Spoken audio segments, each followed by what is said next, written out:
فانظر إلى هذه الجرأة. وطبعا الجهل الذين دخلوا في العلوم ما دخلوا فيها إلا بعدما نام حماتها. العلماء متخصصون في كل فن لما ناموا عن فنهم أو صاروا قلة قليلة ودفنوا وهم أحياء تجرأ هؤلاء الجهل. عندنا رؤوس في المؤسسات الدينية الرسمية يفتاتون على علماء الحديث. شيخ الأزهر رجل لا يعرف اليمين من الشمال في علم الحديث، لا يفرق بين البوع والكرسوع. لو وضع الاثنين أمامه ما يعرفش يفرق بينهم. لما جاءت مسألة ختان البنات وطلب منه أن يفتي بحرمة ختان البنات، وأقول بملء فيا طلب منه إما على وجه التلويح أو على وجه الصراحة، وهو رجل لماح في هذا الباب. إذا نظر إليهم فوجدهم يريدون تحريم شيء،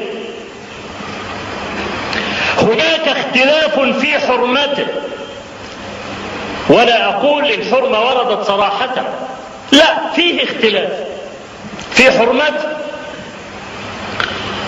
ورآهم يريدون تحريمه يقول حرام، يريدون تحليله يقول حلال، واحنا عارفينه كويس. لما رأوه بعدما استضافوا مؤتمر السكان المشؤوم على أرضنا وطلع تجريم ختان البنات، قال من ضمن الحجج التي أوردها يستدل بها على التحريم: وأما حديث أن النبي صلى الله عليه وسلم قال لأم عطية وكانت خافضة أو خاتنة بالمدينة: أشمي ولا تنهكي، قال فهذا حديث ضعيف. واحنا لو تناقشنا بقى في مسألة ضعف الحديث وليه، أنا أعلم أنه لن يخطو خطوة بقدره. فإذا كان ده أكبر عمامة حارسة للدين في الأصل يفعل هذا ويتعدى على أكبر عالم في هذا العصر في علم الحديث، ألا وهو الشيخ الألباني رحمه الله، الذي قوى هذا الحديث في السلسلة الصحيحة، فلماذا لا يتجرأ الجهلة ويتكلمون في الحديث تصحيحا وتضعيفا؟ مولد وصحبه غايب، كل واحد يتكلم كما يريد، وفي الفقه يحرموا وحللوا كما يريدون، وفي اللغة وفي التفسير وفي كل شيء.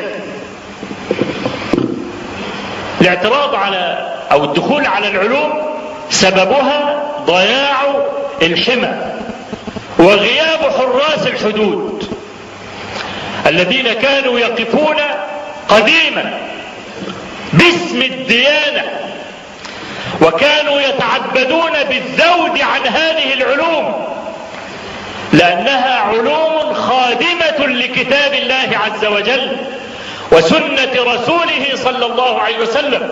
واللعب في هذه العلوم معناه باختصار ضياع الوحي قرآنا، أي من جهة فهمه وتأويله، وسنة من جهة إدخال الباطل فيها.